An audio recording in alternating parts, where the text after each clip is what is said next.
ભાવનગરના વિઠ્ઠલવાડી વિસ્તારમાં રહેતા વૃદ્ધને બીમારીને લઈને સારવાર માટે સરટી હોસ્પિટલ ખસેડવામાં આવ્યા હતા, જ્યાં તેમનું સારવાર દરમિયાન મોત નીપજ્યું છે.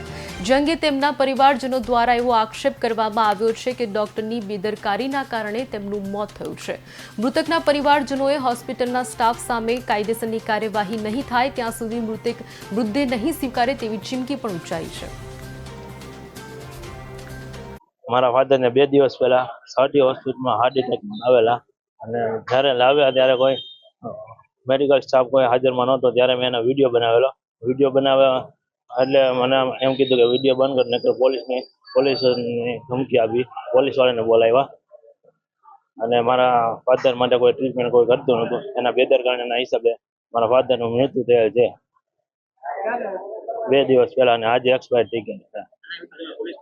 પોલીસ ફરિયાદ કરવાનું છું. આમાં કોઈ એક્શન નહીં લે અને ત્યાં સિવાય હું ડેડ બોડી સ્વીકારવાનો નથી.